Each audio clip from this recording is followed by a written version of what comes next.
Renee Descartes.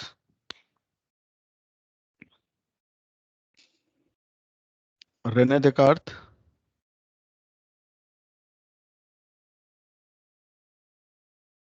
इसकी philosophy को कहते हैं Cartesian philosophy. French mathematician and philosopher है ये। इसका प्रभाव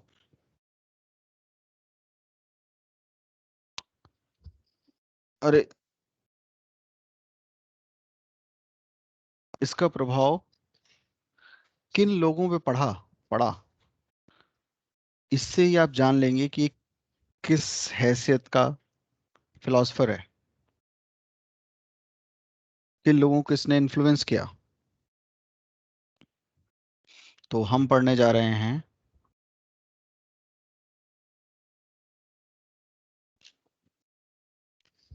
हम्म,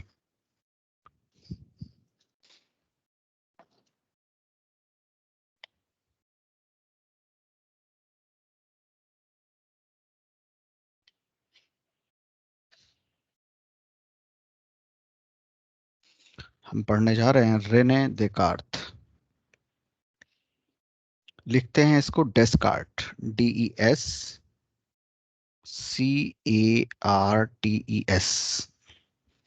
तो आगे से हम इसको रेने देकार्त नहीं, खाली देकार्त बोलेंगे।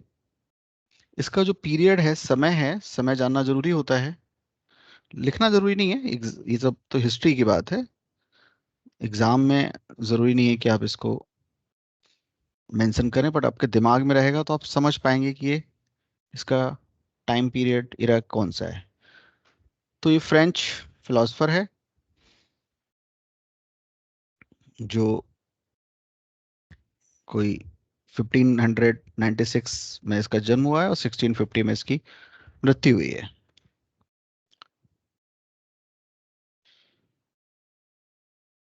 इसने इन्फ्लुएंस किया है, इससे इन्फ्लुएंस हुए हैं,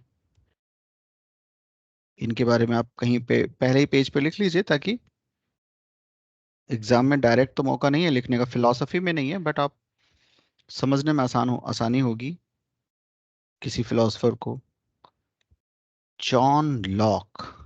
जॉन लॉक ये फादर ऑफ इम्प्रेसिज्म होगा, अनुभववाद का पिता होगा ये। और जो आज हम लिबर्टी और लिबरलिज्म की बात करते हैं, महिलाओं की स्वतंत्रता की बात सोची गई उस समय, जिस समय महिलाओं को जिंदा जलाया जा रहा था, वो आदमी है जॉन लॉक। ये अपने आप में बहुत बड़ी बात है, जॉन लॉक। इसके बाद Spinoza, Spinoza, SPINOZA, Spinoza. Baruch Spinoza कहलाता है, ये हमारे सिलेबस में है। और कौन? Isaac Newton. न्यूटन को प्रभावित जिसने किया होगा, आप समझ सकते हैं किस कैलिबर का आदमी होगा। और एक और फिलोसफर है हमारे यहाँ, मोर। ये भी बड़ा फिलोसफर है, but John Locke, Spinoza, Newton and more, इनको इन्फ्लुएंस करने वाला ये फिलोसफर है।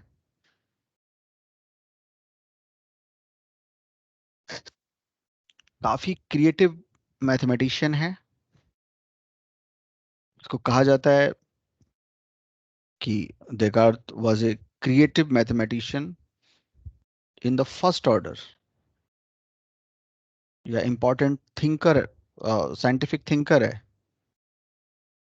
ओरिजिनल मैथमेटिशियन कहलाता है ये।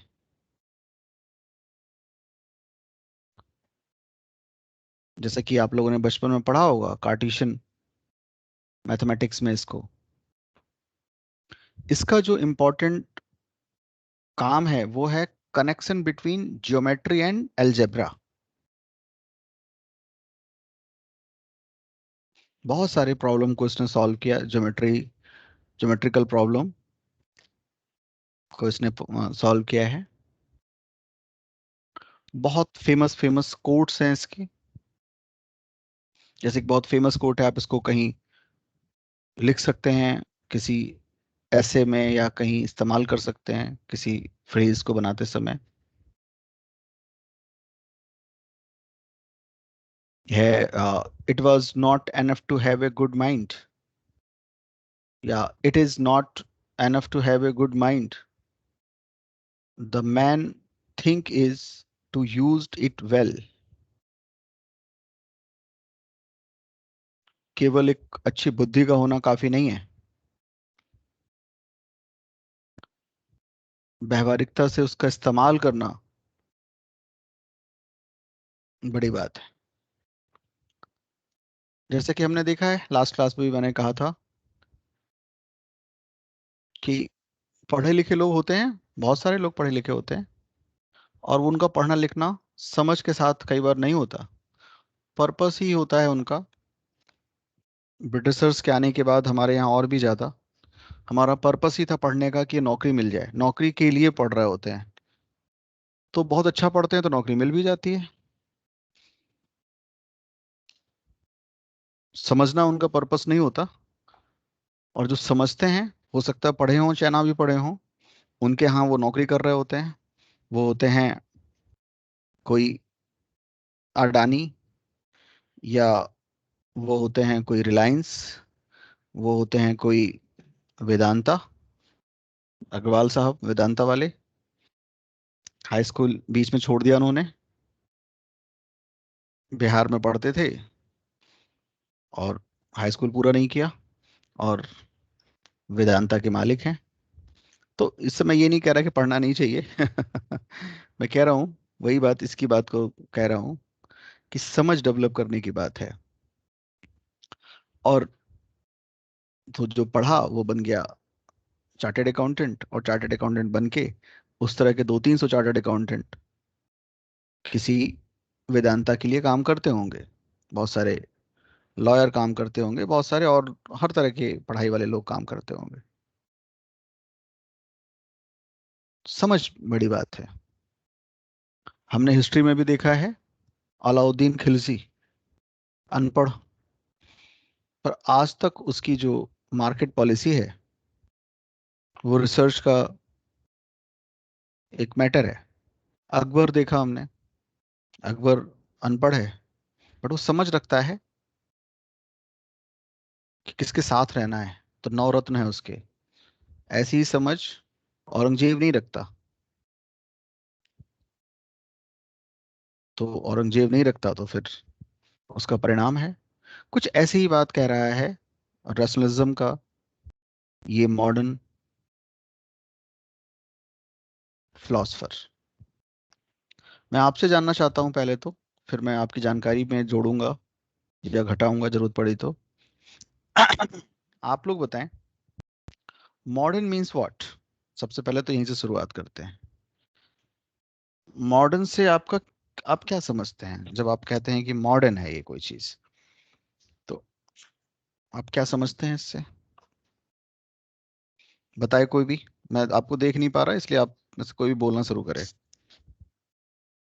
सर 21st सेंचुरी मेरे लिए ट्वेंटी मॉडर्न फर्स्ट होगा। सेंचुरी को मॉडर्न है, ठीक है। हर एक किसी आंसर की आया। एज वाइज डिफरेंट होगा ना। हाँ हाँ, ठीक है। और कोई बताए।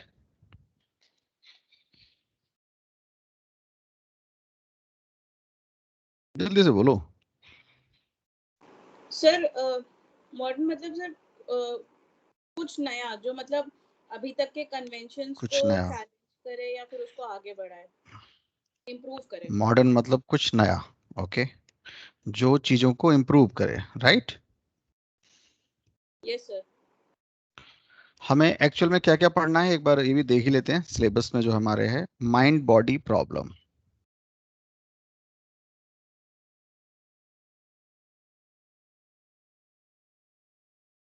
दूसरा मेथड ऑफ डाउट। लिख लो हमें एक्चुअल में क्या पढ़ना है।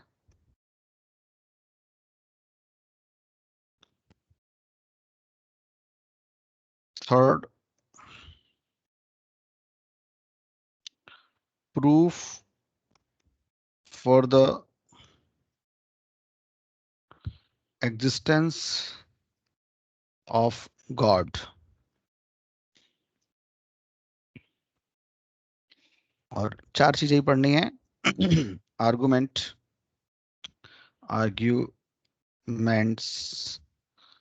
arguments to proof of dualism।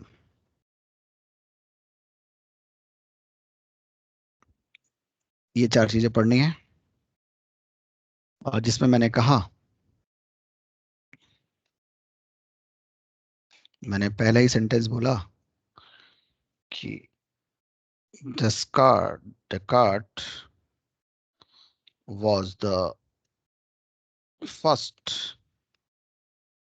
modern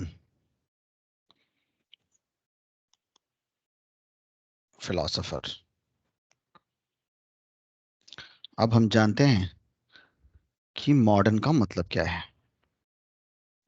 इस मॉडर्निटी का क्या मतलब है। ठीक है, एक तो बताया, 2 लोगों ने बताया, फटाफट और लोग भी बताओ भाई, बोलना ना पड़े, आप अपना बेस्ट बताओ, गलत सलत से क्या लेना देना। गलत जो सर भी हो मेरा है। Sir when we start thinking वो रैशनली। और कोई बताए?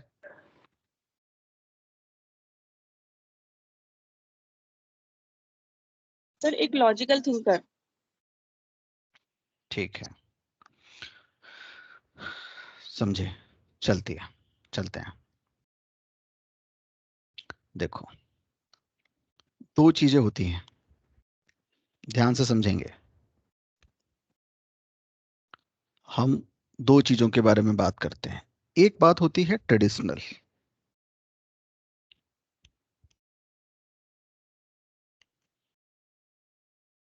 और एक बात होती है मॉडर्न।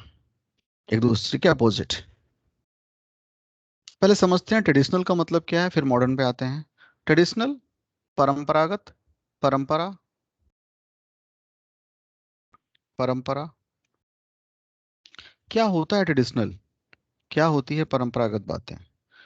वो बातें, वो बिलीव, वो ज्ञान, वो नॉलेज जिसका बेस होता है बिलीफ या फेथ, वो सत्य, वो ज्ञान जो जिसका आधार होता है कोई विश्वास,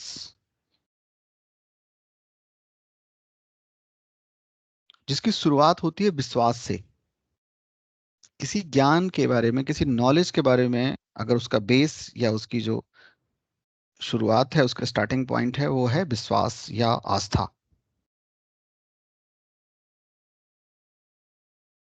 वो है ट्रेडिशनल। तो कोई कहता है, पूछे कि परंपरा का मतलब क्या है, ट्रेडिशन का मतलब क्या है, तो आपको जानना चाहिए या कहना चाहिए, परंपरा का मतलब होता है संदेह रहित सत्य। संदेह नहीं है मेरा ट्रेडिशनल। जैसे कि कोई कहे कि मैं अपनी शादी जो है नॉर्थ इंडियन हिंदुओं का जो ट्रेडिशन है उसके अकॉर्डिंग करूंगा, मैं अपनी बेटी का विवाह जो परंपरा है, ट्रेडिशन है, उसके अकॉर्डिंग करूंगा। क्यों ऐसा मैं क्यों कह रहा हूं? क्योंकि उसके सत्य होने की मेरे अंदर विश्वास है, और ये संदेह रहित है, कोई संदेह नहीं है मुझे। तो मैं कहूंगा कि मैं या ये व्यक्ति परंपरावादी है, ट्रेडिशनल है।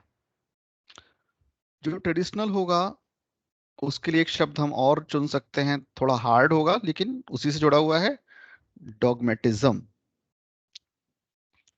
डॉगमेटिज्म मतलब मताग्रही होगा, मताग्रह होगा उसमें, किसी मत को लेकर आग्रह,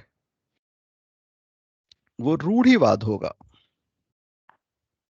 ये सब मिलते जुलते शब्द हैं। तो रूढ़िवादी, मताग्रही, डॉगमेटिक, ट्रेडिशनल मिलते जुलते शब्द हैं। इन सब के बीच में क्या है, कोई संदेह नहीं है। जब मैं कोई बात कह रहा हूं, ये एक लंबी परंपरा से आई है, लंबा सिलसिला आया है। मैं क्यों मानता हूं? क्योंकि सब लोग ज्यादातर लोग मानते हैं, जो मेरे तरह के या मेरे जिस भी वर्ग से, जिस भी क्लास से मैं आता हूं। मेरी परंपरा है जातिवाद में बिलीव करना। तो मैं जातिवाद को मानता हूं। कहां से मानता हूं? पता नहीं कब से मानता चला आया हूं। ये मेरा बिलीव है कि मेरी जो शादी होनी चाहिए, मेरी बेटी की जो शादी है, वो मेरी जो जाति है, जो मेरी परंपरा है शादी करने का, वैसा ही होगा। और वही सत्य है, वही ट्रुथ है। इस ट्रुथ में कोई संदेह की जरूरत जगह नहीं है, कोई किसी संशय की जरूरत नहीं है, किसी डाउट की जरूरत नहीं है। अगर मैं डाउटलेस सत्य को, ट्रुथ को फॉलो करता हूं, तो मैं परंपरावादी हूं, मैं डॉगमेटिक हूं, मैं रूढ़िवादी, या किसी खास मत को लेकर मेरा आग्रह है, जिसको मिला के बोला जाता है मताग्रह है। तो मैं किसी खास चीज का मताग्रही हूं, और वो आग्रह मेरे लिए और सब चीजों के ऊपर है, वो सत्य मेरे लिए। तो खाप पंचायत में मेरा विश्वास है। तो विश्वास है कि एक ही खाप में शादियां नहीं होनी चाहिए, और इसको बचाने के लिए अगर मुझे हत्या भी करनी पड़े अपने ही बेटा या बेटी की, तो कोई बात नहीं, परंपरा बचनी चाहिए। और क्योंकि इसमें मुझे कोई संदेह नहीं है, वरना हत्या कैसे होगी? संदेह रहित आस्था है ये, विश्वास है ये। तो अगर विवाह कर रहा हूं मैं, तो मैं तभी, अगर विवाह कर रहा हूं और उत्तर भारतीय हिंदू रीति से, तो उसमें मुझे विश्वास है, तो वही तरीका होगा कि भाई मैं रात भर फेरे लगाऊंगा, कुछ मंत्र पढ़ेगा कोई ब्राह्मण पंडित आके। और वो जो पुरोहित है, वो निश्चित रूप से उस परंपरा से आया होगा। कोई भी पुरोहित नहीं होगा। हो सकता है शादी की विधि विधान जानने वाला कोई दूसरा व्यक्ति हो, जो जन्म से ब्राह्मण ना हो, तो मुझे फिर सेटिस्फेक्शन नहीं मिलेगा, मैं नहीं करूंगा। मतलब सेटिस्फाई नहीं होगा मैटर, ये परंपरा फिर नहीं होगी। वो परंपरा कैसे जान रहा होगा? लंबे प्रैक्टिस से वो उनकी विधि विधान, जो कर्म कांड हैं, जो विधियां हैं, उसको वो जान रहा होगा, और मुझे सेटिस्फेक्शन मिलेगा। तो रात भर जब मैंने जग के फेरे लिए, कुछ हवन किया, कुछ और चीजें की, तो सुबह होते होते तक मुझे लगा कि हाँ, अब सेटिस्फैक्टरी ढंग से मुझे संतोष मिलता है। मैं संतोष मिल जाता है मुझे, मैं सेटिस्फाई हो जाता हूँ। अगर ऐसा कुछ है तो ट्रेडिशनल है। तो मेन बात क्या करनी है? शुरुआत संदेह रहित, बिना डाउट के अगर स्टार्ट होता है, तो वो परंपरा है। अब ये जिक्र आया ही क्यों, ये बात आई ही क्यों? ये बात इसलिए आई कि 14th सेंचुरी तक यूरोप में जो पूरा सिस्टम था, जो आस्था थी, जो पूरा सिस्टम था, वो सिस्टम था थियोक्रेसी का। थियोक्रेसी, पेन क्यों नहीं चल रहा? जो पूरा सिस्टम था, वो था थियोक्रेसी का। थियोक्रेसी क्या होता है? थियोक्रेसी, थियोस और क्रेसी, थियोस मतलब गॉड, रूल ऑफ गॉड, ईश्वर का शासन था। ईश्वर का शासन क्या होता है? अब ईश्वर तो शासन करने आएगा नहीं, तो बताया गया हमें कि ईश्वर ने एक पुस्तक दी है, और उस पुस्तक की समझ है होली बाइबल। और ईश्वर के उसके अंदर कानून है, लॉ है, उसको फॉलो करना है। और ये फॉलो करते समय क्या मुझे डाउट होना चाहिए? बताओ, विथ डाउट फॉलो करना है क्या मुझे ये? नो सर, नो वो सर। अल्टीमेट वर्ड होता है। No, sir. जब मैं उसको फॉलो करूं, तो कोई डाउट नहीं होना चाहिए मुझे, डाउटलेस, विदाउट एनी डाउट। तो जो भी उसमें लिखा हुआ है, वो संदेह रहित विश्वास होना चाहिए। सभी तरह के लॉ का, सभी तरह के इथिक्स का जो स्रोत है, जो सोर्स है, वो है बाइबल। और बाइबल में जो भी लिखा है वो अक्षर सह, शब्द सह सत्य है, without any doubt, without any. और ऐसा करने के लिए मुझे कोई एग्जामिन करने की, परीक्षण करने की, निरीक्षण करने की जरूरत नहीं है, वो सत्य है। तो 14 सेंचुरी तक ऐसा ही चला।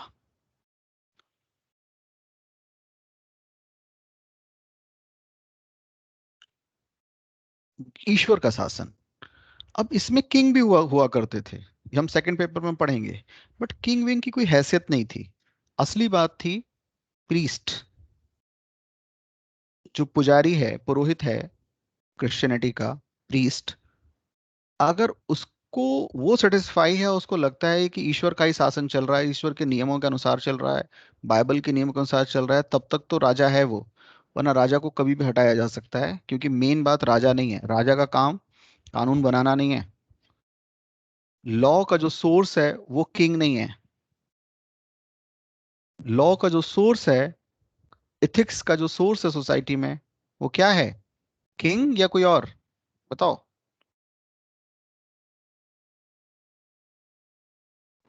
सर जल्दी बाइबल। बोलो। होली बाइबल। किंग का काम केवल उसको फॉलो करना, करवाना है। तो किंगशिप 2 मिनट में खत्म हो जाएगी, और की गई है कई बार फ्रांस में और जगहों में। वो हम पढ़ेंगे जब मैं आपको सॉवरेनिटी पढ़ाऊंगा डिटेल में। एक तो हम लोग पॉलिटी में पढ़ते हैं, तो वो तो बहुत ही सुपरफिशियल पढ़ना होता है, क्योंकि वो उसका पर्पस कुछ और होता है। बट फिलॉसफी में सॉवरेनिटी हम बहुत डिटेल में पढ़े। तो सॉवरेनिटी एक्चुअल में चर्च के पास थी, प्रीस्ट के पास थी। क्योंकि विश्वास रहित, सॉरी, संदेह रहित ये सत्य पता था, विदाउट एनी डाउट ये ट्रुथ पता था। वो ट्रुथ ये था कि बाइबल ट्रुथ है। ये पीरियड इसीलिए कहलाया मेडिवल पीरियड, जो कि हमारे सिलेबस में नहीं है, इस पे मैं बात करूंगा। इसका दूसरा जो तरीका है, वो दूसरा तरीका क्या है? एक तो हो गया ट्रेडिशनल, और हमें जब सिखाया जाता है तो हम सीख लेते हैं कि हमारे हमें जो सेटिस्फेक्शन है किसी भी चीज में, वो ट्रेडिशन से ही आएगा। हमारा मेंटल जो सेटिस्फेक्शन है वो फिर ट्रेडिशन को खोजता है, उसी से सेटिस्फाई होता है। दूसरा है मॉडर्न। मॉडर्निटी जो है वो कोई टाइम नहीं है, जैसा कि अभी आप में से कुछ लोगों ने कहा, टाइम से कुछ लेना देना नहीं है। जैसा कि आमतौर पे समझते हैं कि मॉडर्न इरा का मतलब मेरा मेरा इरा जिसमें मैं हूं, बाकी एंसेंट है जो पीछे का है। नहीं, न तो फिलॉसफी में ये मॉडर्न है, और ना ही एक्चुअल लैंग्वेज में मॉडर्न है। मॉडर्निटी की जो शुरुआत है ना, वो शुरुआत होती है रिवेल से, विद्रोह से। विद्रोह या रिवेल से क्या मतलब है? जो है उसे मैं पहले डाउट से लूंगा, और अंत में करूंगा डाउटलेसनेस से। मेरा पर्पस डाउट में रहना नहीं है, बट मैं शुरुआत डाउट से करूंगा। किसी भी चीज को मैं पहले क्या करूंगा? एग्जामिन करूंगा। बिना एग्जामिन के, बिना परीक्षण के मैं मानूंगा नहीं। पर मेरा ना मानने का पर्पस क्या है? मैं डाउटलेस स्टेज में पहुंच जाऊं।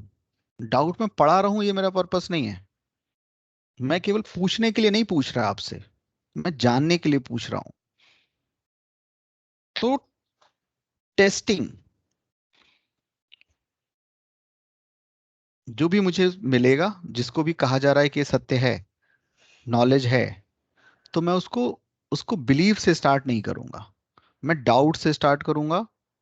मैं टेस्ट करूंगा, मैं एग्जामिन करूंगा, मैं एक क्राइटेरिया बनाऊंगा अपने एग्जामिन का, कसौटी बनाऊंगा, उस कसौटी पे कसूंगा उसको। अगर उस कसौटी पे वो खरा उतरा, उस जो क्राइटेरिया है उसको उसने फुलफिल किया, तब मैं मान लूंगा कि वो नॉलेज है, वो ट्रुथ है। अगर नहीं उतरा तो वो रिफ्यूट हो जाएगा, उसका मैं रेफिट्यूशन करूंगा, उसका मैं खंडन करूंगा। बट मैं यहाँ शुरुआत मान के नहीं करूंगा, बिलीव से नहीं करूंगा, डाउट से करूंगा। तो एक बहुत मेडुअल टाइम में एक क्रिश्चियन सेंट हुए हैं जो अपने आप को फिलोसफर भी कहते थे, और फिलोसफी में उनका थोड़ा बहुत नाम आता भी है। बट बाइबल में उनको बहुत ही जो बाइबल को पढ़ते पढ़ाते हैं उनमें उनका बहुत ऊंचा स्थान है, सेंट एगस्टाइन। वो कहते हैं, उनका बहुत ही फेमस स्लोगन है, बाइबल को एक्सप्लेन जो लोग करते हैं वो बताते हैं कि फर्स्ट बिलीव देन अंडरस्टैंड। पहले विश्वास कर लो, इसके बाद समझते रहना, या आप विश्वास करोगे तब समझोगे। ये हो गया ट्रेडिशनल तरीका। ट्रेडिशनल तरीका है, हम विश्वास से शुरू करते हैं, हर चीज पे विश्वास, माता पिता, ईश्वर, दोस्त, पति पत्नी, वगैरह वगैरह वगैरह। विश्वास करो, फिर वो चीज हो जाती है, होने लगती है, फिर आप सत्य तक पहुंच जाओगे। मॉडर्निटी इसका उल्टा है। मॉडर्निटी रैशनैलिटी की तरफ है, क्रिटिकल एनालिसिस की तरफ है। एक क्राइटेरिया बनेगा, उस क्राइटेरिया को फुलफिल करना होगा, अगर वो फुलफिल होता है तो टेस्ट हो गया, उसके बाद अगर वो रिजल्ट आता है तो फिर आप उसको मान लो। तो संदेह से, डाउट से शुरू होता है, और उसका अंत किसी नॉलेज तक पहुंचना पर्पस होता है। मॉडर्न होने का मतलब क्रिटिकल होना, आलोचनात्मक ढंग से चीजों को देखना। क्रिटिकल होना, आलोचना का मतलब लोग समझ लेते हैं हिंदी में कि बुराई करना। बुराई नहीं, वो तो निंदा होती है। आलोचना का मतलब दूध का दूध पानी का पानी हो जाए, जो भी उसमें सही है, जो उसमें गलत है, वो सामने आ जाए। क्रिटिकल होने का मतलब ये होता है। तो क्रिटिक्स, सच में अगर कोई क्रिटिकल है तो वो सही और गलत दोनों को बताएगा। और ये कैसे होगा? टेस्ट करने से, एग्जामिन करने से, परीक्षण करने से, निरीक्षण करने से होगा। तो कोई चीज भी है उस पर डाउट करना होगा। जानने के लिए क्या करना होगा? डाउट।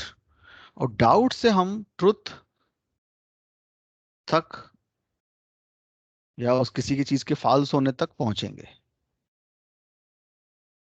तो बस यही अंतर है। जो ट्रेडिशन है वो बिलीफ से शुरू होता है, जो मॉडर्निटी है वो डाउट से, क्रिटिसिज्म से, क्रिटिकल होने से शुरू होता है। तो अगर हम इसको हिस्ट्री में देखें, भारत में अपनी सोसाइटी को लेकर जो क्रिटिकल होने की का जो समय है वो है 19 सेंचुरी। जब हम देखेंगे, अब बात को समझो ठीक से, ट्रेडिशन से चला आ रहा था सती कस्टम, सती प्रथा ट्रेडिशन से चली आ रही थी और वो अपनाई जा रही थी। बट 19 सेंचुरी में आकर जो उस समय के सोसाइटी को सोचने, सोसाइटी पर वर्क करने वाले लोग थे, उनमें से कुछ लोगों ने उस पर डाउट किया, कहा कि ये एक अल्टीमेट ट्रूथ नहीं हो सकता। उसको एग्जामिन किया तो आप देखेंगे सोसाइटी में बहुत सारी चीजों के एग्जामिन हुए। इसलिए हम कहते हैं 19 सेंचुरी, क्योंकि एग्जामिन हो रहा है, डाउट हो रहा है, जो चला आ रहा था कई सौ सालों से, सैकड़ों सालों से, उन सभी कस्टम्स पर डाउट किया जा रहा है, उसको एग्जामिन किया जा रहा है। इसलिए हम कहते हैं कि इंडिया का मॉडर्न जो पीरियड है, मॉडर्न जो समय है, वो शुरू होता है 19th सेंचुरी से। इंग्लैंड का जो है वो कोई 17th सेंचुरी से शुरू होता है। किसी और जगह का, कभी और से, अफगानिस्तान का हम कह सकते हैं शुरू ही नहीं हुआ अभी। 21 सेंचुरी के 20-21 साल बीत चुके हैं, शुरू ही नहीं हुआ।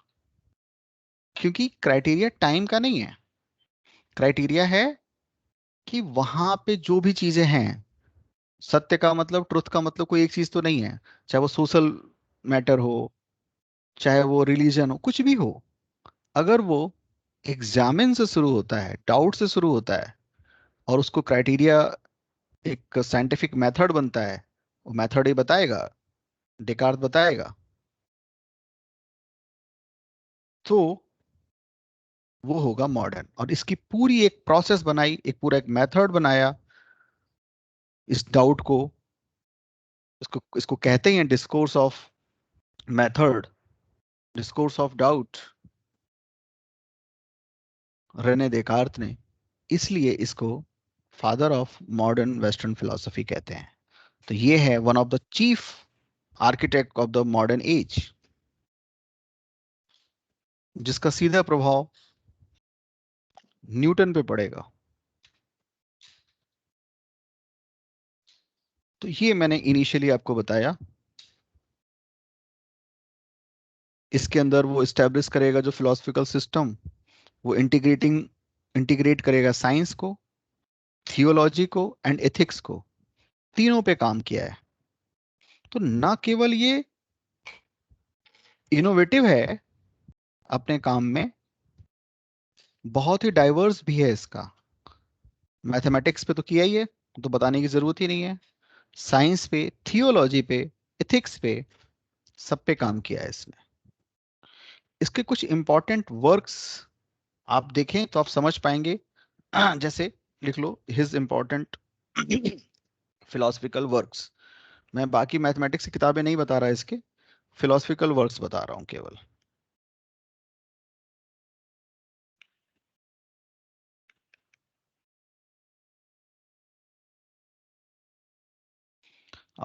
सबसे पहला नाम तो जो दिमाग में सीधे क्लिक करता है, कौनता है, वो है डिस्कोर्स, डिस्कोर्स ऑफ मेथड। जैसे मैंने कहा, डाउट कर रहे हैं आप, तो किस मेथड, कोई क्राइटेरिया तो बनाएंगे। तो ये 4 स्टेजेस की, 4 स्टेजेस की क्राइटेरिया बनाएगा। उसकी किताब का नाम है डिस्कोर्स ऑफ मेथड। मेथड बनाओ, उस पर फिर उस पर जांच करो, टेस्ट करो।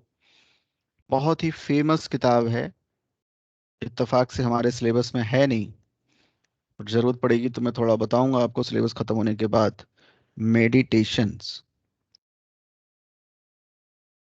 और फिर है principle of philosophy. Sir meditations Marcus Aurelius की नहीं है? क्या? मेडिटेशंस जो बुक है सर, वो मार्कस ऑरेलियस की भी है। बहुत लोगों की होगी, लेकिन इनकी भी है मेडिटेशन। तो इसका जो प्रभाव है, मैंने बताया, स्पिनोजा पर है, लाइबनीज पर है, बहुत जगह है। और इसने जो शुरुआत की, एक पूरे के पूरे एक मेथड के रूप में, एक सब्जेक्ट मैटर के रूप में, रैशनलिज्म की शुरुआत की। हालांकि रैशनलिज्म के बीज हम देखते हैं प्लेटो में ऑलरेडी, बट प्लेटो ने उसको पूरा ऑर्गेनाइज नहीं किया है, इसने पूरा ऑर्गेनाइज कर दिया है। एक ऑर्गेनाइज वे में रख दिया है पूरे के पूरे, बहुत सारे इसने फॉर्मूले गढ़े जो रैशनलिज्म के हैं। तो इसलिए ये रैशनलिज्म का पहला दार्शनिक है मॉडर्न इरा में। क्या रैशनलिज्म वर्ड यहाँ से स्टार्ट होता है, ये मॉडर्न वेस्टर्न फिलोसफर है। तो अब आप बताएं, बात समझ में आई? मॉडर्निटी का मतलब बताओ। हम्म। Yes sir. तो क्रिटिकल, डाउटफुल, अपनी जो जर्नी है किसी भी नॉलेज तक पहुंचने की, बिलीफ से शुरू ना करना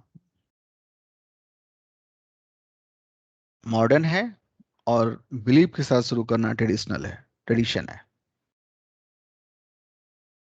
अपने किसी भी जो भी आपको सत्य लग रहा है उस पर डाउट ना करना ट्रेडिशन है, उसको फॉलो करना बिना विदाउट एनी डाउट वो ट्रेडिशन है। जैसे मैंने कहा, चाहे वो कास्ट सिस्टम हो, चाहे वो कुछ भी हो, एक्स वाई जेड कुछ भी, वो डॉगमेटिज्म है। डॉगमा, जिसका मैंने बताया, मताग्रह होना, अपने मत के लिए, अपने व्यू के लिए, अपने अपने प्रोस्पेक्ट के लिए इतना आग्रही होना कि दूसरी की बात सुन नहीं पा रहे हैं। अक्सर ऐसा होता है, दूसरे के सत्य को, दूसरे के ट्रुथ को, दूसरे की बात को ही नहीं सुन रहे हैं। That is dogmatic, मताग्रही।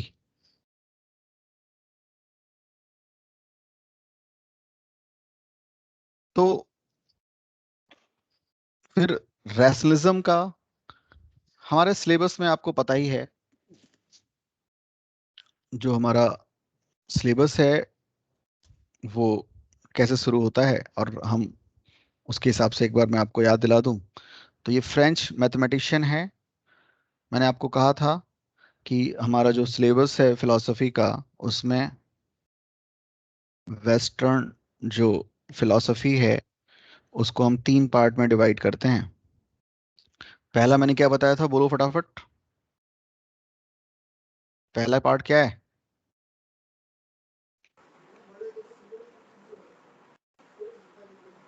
Greek philosophy. इसमें कौन कौन से फिलोसफर्स हैं? सर सिलेबस में कौन कौन से सिलेबस हैं? प्लेटो, एरिस्टोटल।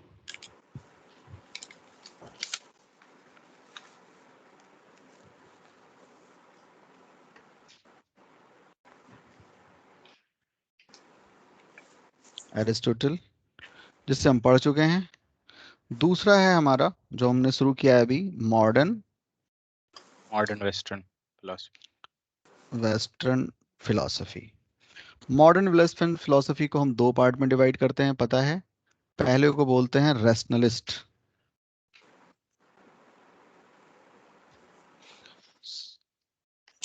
मनी में सोचो और उसमें से जिसको याद है बताओ, रेशनलिज्म में कौन कौन से हमारे फिलोसफर हैं?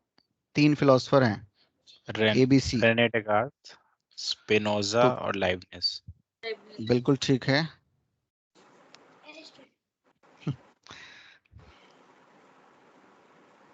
डिकार्ट, दूसरा, और लोग बताओ, कोई दूसरा कोई बोले। Sir Spinoza. स्पिनोजा, और third Leibniz. Leibniz, very good, Leibniz. ये जो हो गए हमारे रेशनलिस्ट हो गए। मॉडर्न वेस्टर्न फिलॉसफी में ही जो दूसरी ब्रांच है वो है, वो कौन सी है बोलो? Sir empiricist. The British empiricism. Empiricist. इसमें कौन है? लॉक। इसमें जॉन लॉक, बर्कले और ह्यूम। बर्कले, बर्कले और ह्यूम। और इन दोनों की समीक्षा, इन दोनों को कंक्लूड करने का काम किया है जो फिलोसफर है। तो ये 3 ऊपर, ये 3 नीचे, 6, और ये 7वां हमारा हो गया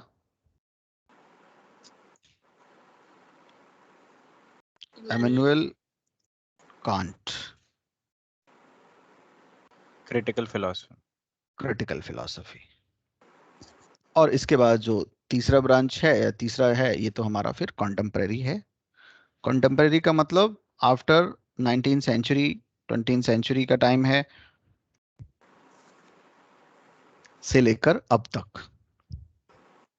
एक्चुअल में ये सब कुछ है तो ये सब कुछ तो यूरोपियन फिलॉसफी है। वेस्टर्न फिलॉसफी को हम ब्रॉडली यूरोपियन फिलॉसफी कह सकते हैं, क्योंकि कंटेम्पररी टाइम में भी पहली बात तो जो मॉडर्न टाइम का कहला रहा है यूरोप का, उस समय यूएसए जैसी कोई चीज थी ही नहीं। जब मॉडर्न टाइम कहला रहा है, जब रैशनलिज्म की शुरुआत हुई है, बाद में जब यूएसए है, तो शुरू में तो ये नोट वोट छापने में ही लगे रहे, शुरू के 150-200 साल, और ठीक भी था। सबसे पहले तो हम शरीर हैं, इसमें कोई दो राय नहीं है, भूख हैं, शरीर से जुड़ी हुई चीजें हैं। तो उन्होंने 100-150 साल तो कुछ खास ऐसा फिलॉसफी की तरफ तो नहीं किया, लेकिन उसके बाद उन्होंने शुरुआत से ही हार्वर्ड और बहुत सारे ऐसी यूनिवर्सिटीज बनाई। हालांकि शुरू में वो फिलॉसफी पे काम नहीं करती थी, बट 100-150 साल के बाद, कोई जब हम 20वीं सेंचुरी में देखते हैं, तो हार्वर्ड और दूसरे और यूनिवर्सिटीज का फिलॉसफी पे वर्क रहा है। बट ब्रॉडली हमें कोई यूएसए का फिलॉसफर नहीं मिलता है, उसका इन्फ्लुएंस तो है। तो हम ब्रॉडली कह सकते हैं पूरा का पूरा यूरोपियन फिलॉसफी ही है, जिसमें मॉडर्निटी यूरोप की मॉडर्निटी से स्टार्ट होता है। जब डार्क एज खत्म हुआ, डार्क एज का मतलब बिलीफ का पीरियड खत्म हुआ, फेथ का पीरियड खत्म हुआ, और रैशनल ढंग से क्वेश्चन किया गया। हालांकि क्वेश्चन करना आसान नहीं होता, आप अपने घर पे ही क्वेश्चन करके देखो, आफत आ जाएगी। एक दो बार प्यार समझाया जाएगा, आप लड़की हैं, आपने कहा घर में कि ये ऐसा भाई के साथ है, मेरे साथ नहीं है, या मेरे साथ है भाई के साथ नहीं है, तो पहले तो समझाया जा सकता है नहीं ये परंपरा है वगैरह वगैरह। आपने लगातार क्वेश्चन किया तो कहा जा सकता है कि बुद्धि भ्रष्ट हो गई है आपकी, और उसका सही से उपचार की आवश्यकता है। तो जब हम घर में ऐसा नहीं कर पा रहे, सोसाइटी में तो बहुत कुछ हुआ होगा। जब किसी ने कहा होगा कि जो बाइबल में लिखा हुआ है कि जियोसेंट्रिक हमारा जो पूरा यूनिवर्स है वो अर्थ को सेंटर में बनाकर है, और उस पर डाउट किया, और उस पर एक दूसरी थ्योरी प्रपोंड की कि नहीं नहीं, सेंटर में सन है, तो बाइबल को मानने वाले और बाइबल के जो ठेकेदार होंगे वो शांत नहीं रहे होंगे, बहुत बहुत कुछ झेलना पड़ा होगा। तो वो प्रोसेस है, पेनफुल प्रोसेस है। चेंज जो प्रोसेस है, जिसमें जो बीच का प्रोसेस है ट्रांजिशन वाला, वो ऑफ कोर्स पेनफुल है, यहाँ भी रहा है। उस पेन में आप देखेंगे जो रैशनलिज्म की जो लैंग्वेज है ना, आपको महसूस होगा कि तुतलाती हुई है, हकलाती हुई है, उतनी क्लियर नहीं है। ऐसा नहीं कि ये फिलोसफर्स कमजोर हैं, शुरुआती रेने देकार्त या स्पिनोजा कमजोर नहीं है, बट आप थोड़ा सा उस साइकोलॉजी को भी समझना होगा इनके साथ जस्टिस करने के लिए। डार्क एज का पीरियड है, अभी खत्म हुआ है, और आप डाउट की बात कर रहे हैं। डाउट सबसे हर धर्म को चिढ़ है, एलर्जी है, और आप तब बात कर रहे हैं 16 सेंचुरी में, 17 सेंचुरी में। फिर आपके कुछ कुछ आपके डर हैं, कुछ आपके अपने प्रेजुडिसनेस है जो 100% दूर नहीं होती है, किसी की भी नहीं होती, कुछ आपके डॉगमाज हैं। तो ये एक जर्नी है। मैंने आपको कहा भी था, फिलॉसफी की डेफिनेशन में कई तरह से दी थी, उसमें मैंने एक बताया था, it's a journey of thought. याद है ना? तो जर्नी है। तो हम देखेंगे शुरुआती में देकार्त है, स्पिनोजा है, वो रैशनलिस्ट हैं, फादर ऑफ रैशनलिस्ट हैं, और मॉडर्निटी की बात कर रहे हैं, क्रिटिकल हैं, बट कहीं ना कहीं वो 100% दूर नहीं हो पाते हैं चर्च और बाइबल के प्रभाव से। बड़ा मुश्किल है, आसान नहीं है, कोई कोई हो पाता है। सोचो, मेरे लिए तो जो मैं समझता हूँ और मैं जो समझ रहा हूँ, जरूरी नहीं कि 100% सही हो, पर मैं मेरी तरफ से 100% है कि गांधी जैसा आदमी कह रहा है कि मैं वैष्णव बनिया वैष्णव वैष्णव बनिया हूं मैं। इस तरह की बात उन्होंने कई अपने प्रवचन में, सॉरी, अपने कई भाषण में कहा। मतलब उनका वैष्णव होना, उनका बनिया होना उनसे नहीं छूट रहा। तो सोचो, आसान बात नहीं है। आइडेंटिटी जो हमारी बचपन में पड़ जाती है हमारे सबकॉन्शियस माइंड में, उससे पूरी तरह, ऐसा नहीं कि कोई निकला नहीं है, बट आसान नहीं है। इसका असर हम देखेंगे इन सब फिलोसफर्स में। शु- शुरुआती ज्यादा तुतलाएंगे, हकलाएंगे, बट ये हकलाहट तुतलाहट वो बच्चों वाली हकलाहट तुतलाहट है जो डेवलप हो जाएगी और फिर वो बिल्कुल स्पष्ट, क्लियर बोलने लगेंगे। तो रैशनलिज्म आपको याद होगा, उसी क्राइटेरिया पे हम देखेंगे, वही बातें करेगा रेने देकार्त, स्पिनोजा। तो मुझे बताओ जल्दी से, कितना तुम लोगों को याद है? ये रैशनलिस्ट फिलोसफर का पहला फिलोसफर है। तो ये क्या क्या मानेगा, क्या क्या नहीं मानेगा, इसके क्या व्यू होंगे, खास तौर पे एपिस्टेमोलॉजी में, बताओ। मैं यहाँ से शुरू कर रहा हूँ, सिलेबस में स्टार्ट कर रहा हूँ। सोचो, तब तक तुम लोग लिख के रखो दो चार पॉइंट, फिर मुझे बताना, मैं भी आप लोग के पास आता हूँ।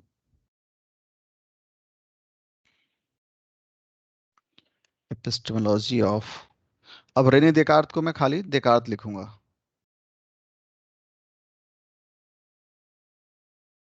और उसमें मैंने कहा कि एपिस्टेमोलॉजिकली ये किस क्लास में रखें इसको? रैशनलिज्म। रैशनलिज्म। अब मुझे बताओ, इसी रैशनलिज्म को इसका दूसरा जो फिलोसफर है स्पिनोजा, इसके बाद का जो फिलोसफर है लाइबनीज, ये सब फॉलो करेंगे। और ये एक जर्नी होगी, पहले से बेटर, पहले से बेटर रैशनलिज्म होगा, पहले से बेटर क्रिटिकल एनालिसिस होगा।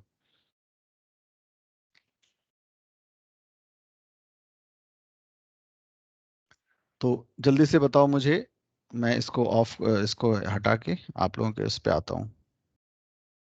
हम्म। जल्दी जल्दी बताओ, मुकुल तुम बताओ, रैशनलिस्ट है तो क्या क्या इसकी सोच होगी, समझ होगी, बताओ, इसकी एपिस्टेमोलॉजी क्या होगी?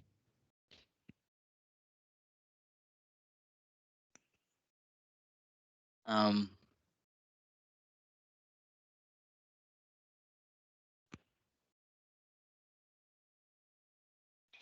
चलो critical कोई बात thinking, नहीं, critical thinking से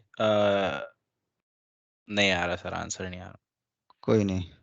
आ, अश्वनी, जी सर। अब क्वेश्चन मत दोहराओ, बताओ सीधे सीधे। सर रैशनलिस्ट है तो सर ये लोग मानेंगे कि जितनी भी चीजें हैं वो टेम्पररी है, और जितनी भी एक्सपीरियंस होगा वो हर बार नया होगा, और अनुभव को जो है सर वो नहीं मानेंगे बिल्कुल भी। हम्म। कौन से स्कूल में पढ़ रहे हो तुम? मैंने नहीं पढ़ाया सब तुम्हें। चलो ठीक है। हम्म, श्रेया बताओ, rationalist, rationalism means what? Sir ये जो रैशनलिस्ट होंगे सर, ये यूनिवर्सैलिटी और ऑब्जेक्टिविटी को मानेंगे, और सर Correct. इनके इनके अकॉर्डिंग जो आइडियाज होंगे वो इननेट होंगे। हम्म, ठीक, ठीक है, अच्छा है। बताओ, सुबह, सुभाश्री आप बताइए। सर जो रैशनलिस्ट होंगे सर, वो मतलब उनके लिए जो सोर्स ऑफ नॉलेज होगा वो उनकी अपनी रैशनैलिटी होगी। मतलब उनके लिए जो रियलिटी है, जो मतलब कोई भी चीज़ एग्जिस्ट करेगी वो उनके मतलब जो पहले ब्रेन में होगी, फिर वो उसका जो फॉरवर्ड मैनिफेस्टेशन होगा। ब्रेन तो कभी मैंने बोला ही नहीं आज तक। सर मतलब थॉट सर, वो रैशनल थिंकिंग उसमें होगा। चलो ठीक है, बताओ Himani. Yes sir, according to rationalist sir, जो नॉलेज होगी वो यूनिवर्सल होगी और नेसेसरी सर्टेनिटी, ये इसके फीचर्स होंगे। और जो भी नॉलेज है वो इन्नेट नॉलेज है, मतलब जितनी भी नॉलेज हमें पता है वो सब हमारे अंदर ही है। और एक्सपीरियंस से हमें कोई नॉलेज नहीं होती। एक्सपीरियंस जैसी कोई बात नहीं कहेंगे कि किसी चीज से, हमारे सेंस ऑर्गन से हमें सिर्फ ओपिनियंस गुड, मिलते हैं, ना कि नॉलेज। मुझे लगता है कि ना मुझे डिक्टेट कर देना चाहिए, ऐसे समझाने से अच्छा है कि डिक्टेट कर दो। लिखो तुम लोग, लिखो, हेडिंग डालो, मैं बोल ही देता हूँ। रैशनलिज्म, और ब्रैकेट में लिख लो डेकार्ट, स्पिनोजा, लाइबनीज। इन तीनों को ध्यान में रखकर रैशनलिज्म कहेंगे किसको? मैं एक डिक्टेट कर देता हूं। ज्यादातर लोग, क्योंकि ये पूरा खेल क्या है, शब्दों का खेल है। अगर आप माइंड की जगह ब्रेन बोल देंगे या कुछ और बोल देंगे तो चीजें गड़बड़ हो जाएंगे। लिखो, कहाँ से शुरुआत करें? ऐसे लिखो, rationalism is rationalism is mainly used to designate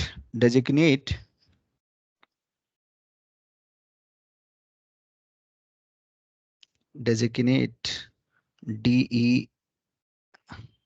designate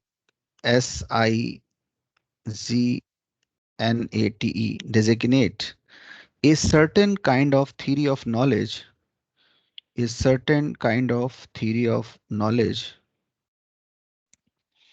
Rationalism is mainly used to designate a certain kind of theory of knowledge according to which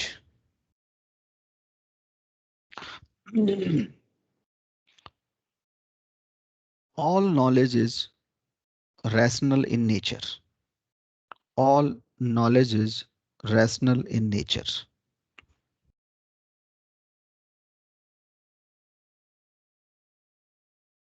Full stop करके लिखो। Rationalism regards reason as the only reliable source of knowledge. Rationalism regards reason को चाहे underline कर लेना, reason as the only reliable source of knowledge.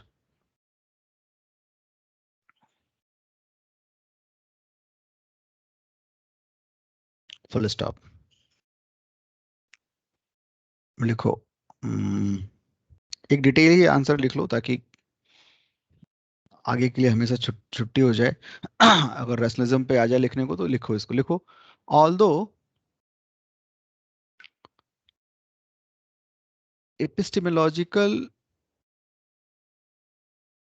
rationalism was started by Pythagoras, started by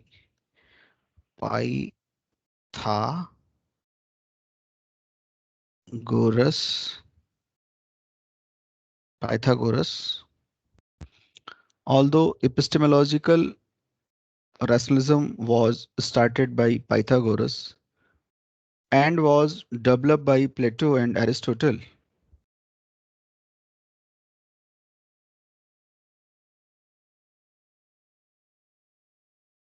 comma, the onset the onset of modern philosophy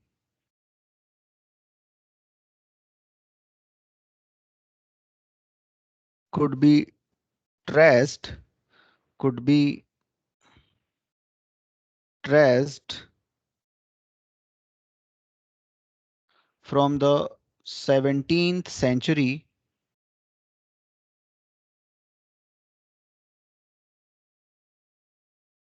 and the school of philosophy was known as rationalism. Was known as rationalism. Known as rationalism. Double invert comma में कर देना इसको, rationalism. Full stop. Rationalism was developed by rationalism was developed by philosophers like René Descartes. Rene Descartes का period है AD, बताया तो था अभी, 1596 टू कितना है 1650। तो इनके नाम लिख लो, philosophers like Rene Descartes, time लिख लो इनका।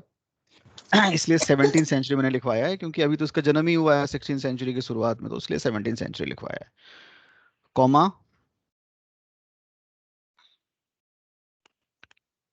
बेनेडिक्ट स्पिनोजा, ये पूरा नाम है, पूरा नाम तो और भी लंबा चौड़ा है, आप खाली स्पिनोजा भी लिख सकते हो। स्पिनोजा, इसका पीरियड है आपका एडी 1630 टू 1677। सब याद हो जाएगा आपको, कोई बहुत बड़ी बात नहीं, इतनी बार पढ़ना है। तो Spinoza and Leibniz, LEIBNITZ,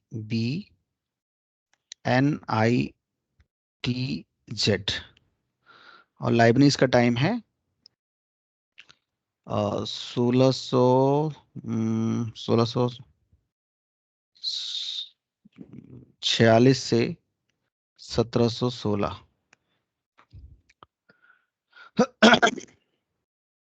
paragraph change कर लो। Descartes, comma Spinoza and Leibniz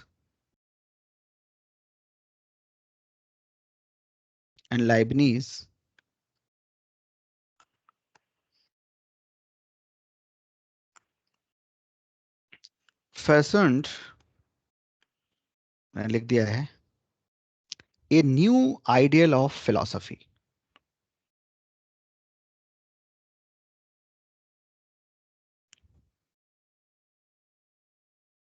Descartes, Spinoza, Leibniz fashioned a new ideal of philosophy. Full stop. Full stop. नया सेंटेंस लिखो। Influenced by the process and source of, या यूं लिखो, influenced by the progress and success of science and mathematics. Influenced by the progress and success of, क्यों मैंने लिखवाया ये, अब वो टाइम था धीरे धीरे साइंस प्रोग्रेस करने लग गया था। देखो आप 13th सेंचुरी में प्रिंटिंग प्रेस के बनते ही, छपते ही नॉलेज बहुत तेजी से फैला। फिर कुछ समय के बाद तो स्टीम इंजन बन गए, और स्टीम इंजन से जस्ट पहले हम बहुत सारे ऐसी चीजें बना रहे थे जिसने ह्यूमन लेबर को, जो हैंडमेड काम था, उसको रिप्लेस किया मशीनों के थ्रू। और मशीनों ने रिप्लेस किया ह्यूमन लेबर को, तो प्रोडक्शन कई गुना बढ़ गया। अब समझ रहे हैं ना, कोरिलेट कर पा रहे हैं, समझ रहे हैं बात को?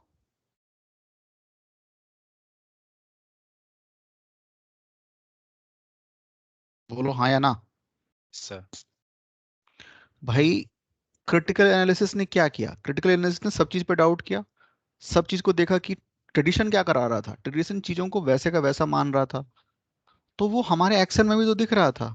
हम चीजों को, अगर मान लो मेरे पिताजी, उनके पिताजी, उनके पिताजी, उनके पिताजी, जब से मुझे होश है मैंने देखा है, मैंने एक या दो पीढ़ी तो देखी है अपने पहले, वो वही काम कर रहे हैं, वैसे ही कर रहे हैं, वैसे ही फावड़ा चलाते हैं, वैसे ही खेती करते हैं, और ट्रेडिशन को अच्छा माना जाता है, तो मैं वही अपना ले रहा हूँ, डाउट तो करना ही नहीं है। दूसरी तरफ अब मैं डाउट जब सीख रहा हूँ तो डाउट जीवन के हर क्षेत्र में पहुंचेगा, तो मैं कहूंगा यार फावड़ा ऐसे नहीं, ऐसा होना चाहिए। मैं कुछ इनोवेशन करूंगा, और हर इनोवेशन, हर जो टेक्निक है, टेक्नोलॉजी है, वो उसका मतलब ही क्या है? मतलब है ह्यूमन इफर्ट को, ह्यूमन लेबर को कम करना।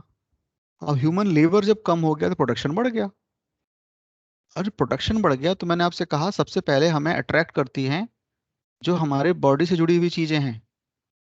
प्रोडक्शन बढ़ते ही जो हमारा मटेरियल वर्ल्ड है उसके अंदर सामान बढ़ गए, नए नए तरह के प्रोडक्ट आ गए जो पहले कभी थे ही नहीं, प्रोडक्शन कई गुना बढ़ गया। तो साइंस का जो प्रोग्रेस था, और साइंस के प्रोग्रेस में जब हम कोई मैथमेटिक्स, जब हम फिजिक्स, आप सही से समझ ही नहीं सकते जब तक आपको मैथमेटिक्स नहीं आती। आप कैसे बनाओगे कोई चीज? तो मैं वही लिखवा रहा हूं, इसका इन्फ्लुएंस ने कमाल कर दिया। तो इसको लिखो, influence by the progress and success of science and mathematics, comma,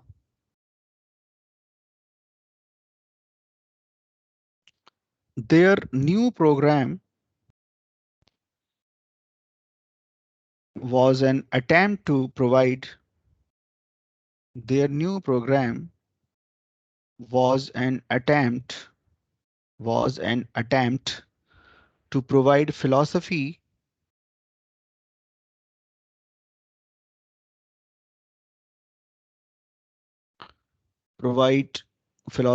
with the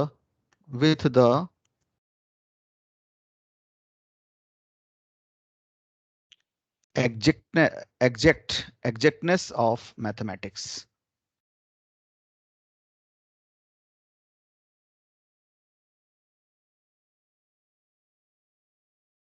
जितना एग्जैक्ट मैथमेटिक्स होगा तो आप देखेंगे सारे के सारे फिलोसफर मैथमेटिशियन होंगे, या मैथमेटिशियन फिलोसफर होंगे, कुछ भी कह सकते हैं आप। आगे लिखो, दे set out to set out to formulate clear rational principles. They set out to formulate clear rational principles that could be organized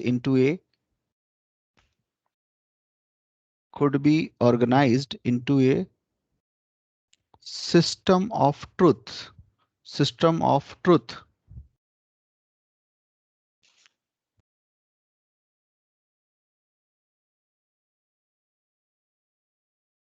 System of truth from which accurate information about accurate information about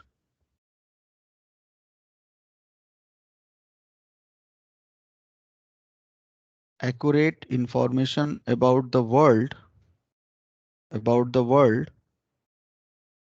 could be sir ये repeat कर दीजिए sir. कहाँ से? Sir truth के बाद से। किसी ने लिखा हो बताए? From which accurate information about the world could be.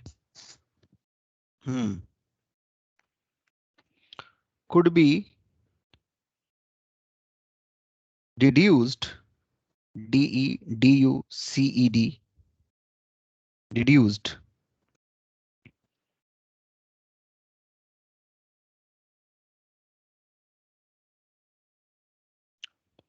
Line change करो, फुल स्टॉप करो, लाइन चेंज करो, एक नई बात लिखो। their emphasis was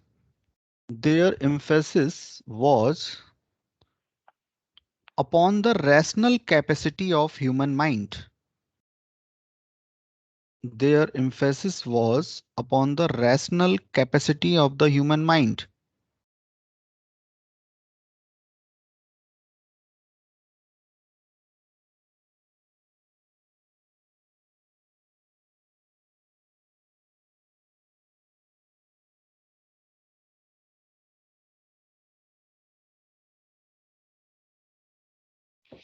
They of human mind के बीच में कहते क्या था?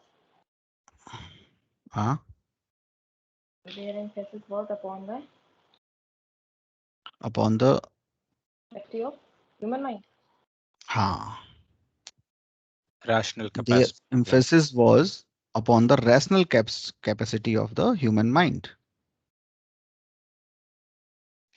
They believe that the mind of an individual is, they believe that the mind of an individual is structured in a such a way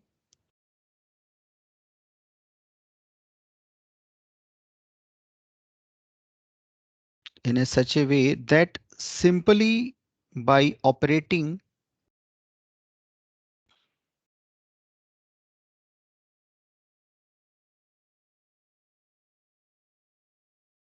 by क्या लिखा है तुम लोगों ने?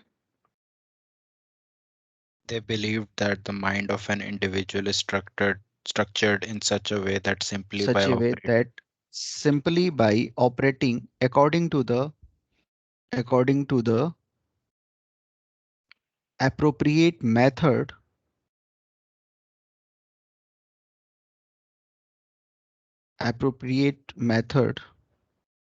it can discover the nature of the universe. It can discover the nature of the universe. मैं फिर से frame कर रहा हूं, कुछ वर्ड्स आगे पीछे हो सकते हैं, आप देख लीजिएगा. They believe that the mind of an individual is structured in a such a way that simply by operating according to the appropriate method it can discover the nature of the universe. जैसा कि अभी हम देखेंगे, Rene Descartes discourse on method, हम mind के through, हम बुद्धि के थ्रू एक ऐसा ऑपरेटिंग मेथड बना सकते हैं जो इस यूनिवर्स के नेचर को हमें डिस्कवर करा सकता है, खोज करा सकता है, इसका पता लगा सकता है.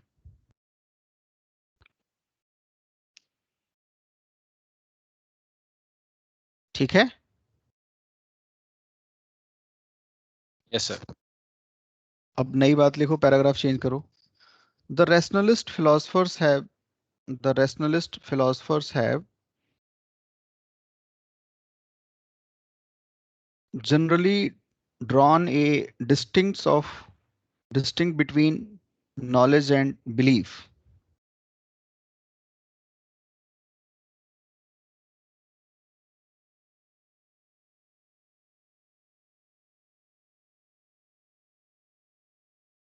The rationalist philosophers have generally draw a distinction of knowledge and belief by identifying a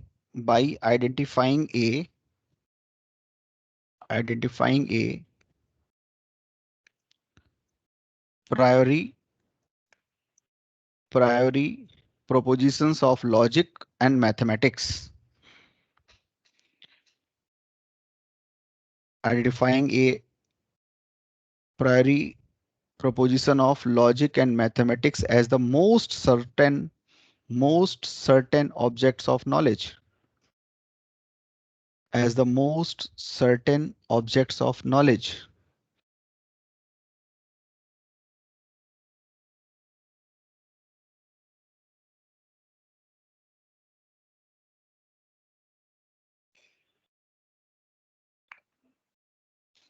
ठीक है.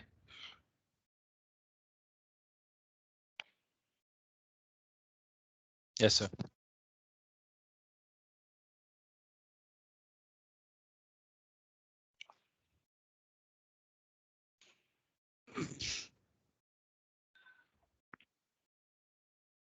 तो एक लाइन और लिख लो. A clear-cut distinction prevailed between a clear-cut distinct prevailed between propositions known as a priori analytic,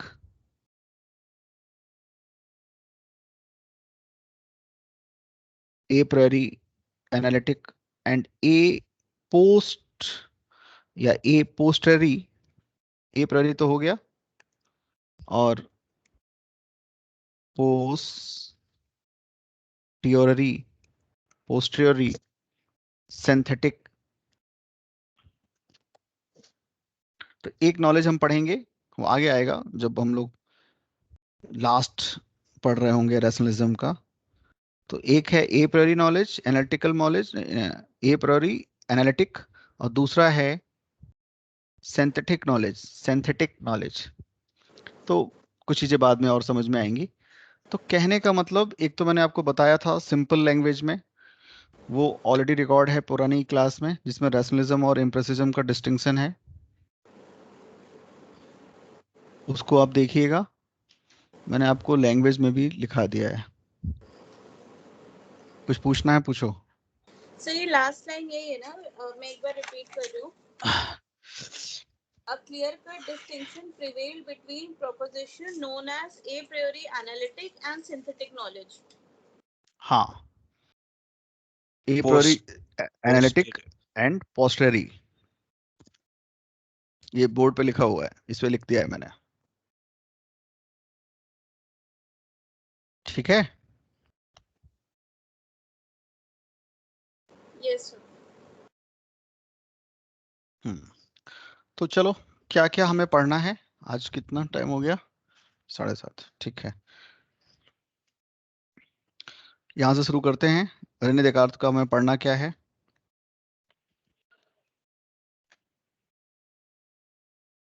epistemology में पहले तो इसका रैशनल होना हम देखेंगे, जो हम देख चुके हैं वैसे तो। दूसरा हमें पढ़ना है मेथड ऑफ डाउट,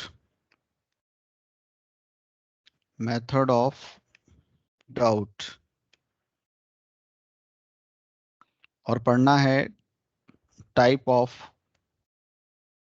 नॉलेज या सोर्स ऑफ नॉलेज।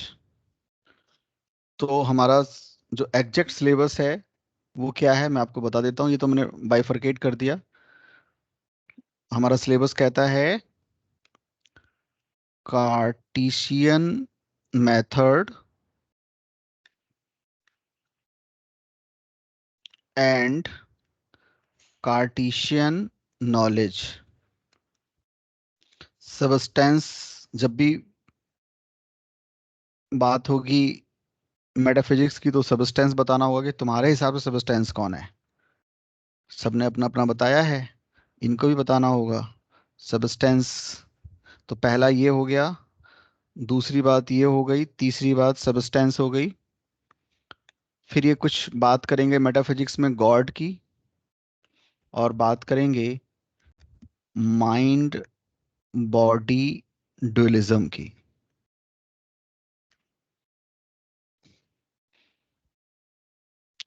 हम थोड़ा सा एक्स्ट्रा पढ़ लेते हैं डिटरमिनिज्म में, थोड़ा सा डिटेल में पढ़ लेंगे determinism and freedom.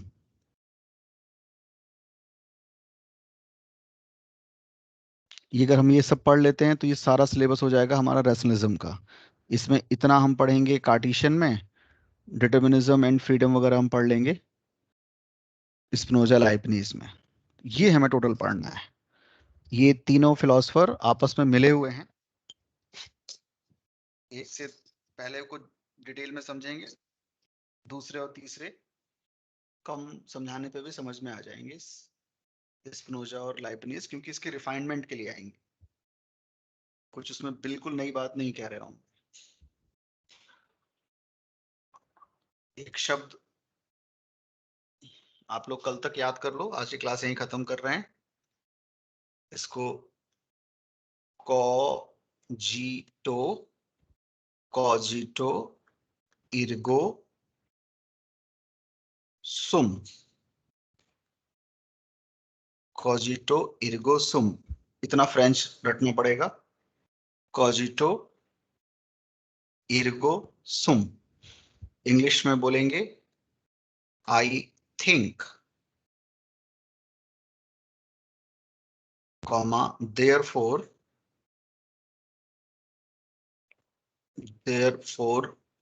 I am. I think, therefore I am.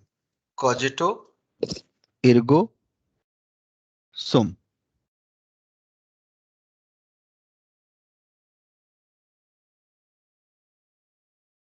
ठीक है, cogito ergo sum और I think therefore I am. कर लेंगे इतना याद? Yes, sir. Yes sir. ठीक है, तो लेटिन शब्द है cogito ergo sum, जिसकी इंग्लिश है I think therefore I am. मैं सोचता हूं इसलिए मैं हूं। ओके, तो यहां से हम कल शुरू करेंगे। कल हम एक्चुअल में इसकी फिलॉसफी स्टार्ट करेंगे, कार्टेशियन मेथड ऑफ नॉलेज, और शुरू होगा इसका डाउट करने का तरीका, है ना। फिर मेथड बनाएगा, इसी को हम इस्तेमाल, इसी के प्रभाव हम देखेंगे। आप में से अगर कुछ लोगों ने मैनेजमेंट किया हो, एमबीए या कुछ इस टाइप का कुछ भी मैनेजमेंट का किया हो, तो इसी की थ्योरी को रिफाइन करके मैनेजमेंट में यूज होता है। उस थ्योरी को कहते हैं क्लासिकल थ्योरी ऑफ मैनेजमेंट है। That is father of classical theory of management. कौन कहलाता है, कोई बताए जिसने एमबीए वगैरह किया है या मैनेजमेंट किया है? टेलर। टेलर की थ्योरी है कट पीस थ्योरी, ठीक है। और वो हम देखेंगे, वो उसने यहीं से ड्राइव किया हुआ है। तो बहुत मजेदार है, आपस में जुड़ा हुआ है, बहुत कुछ आपस में सब लिंक है। कल हम पढ़ते हैं, आज यहीं क्लास खत्म करते हैं, ठीक है।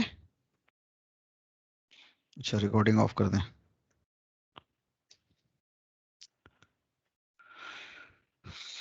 कुछ भी पूछना है तो पूछिए।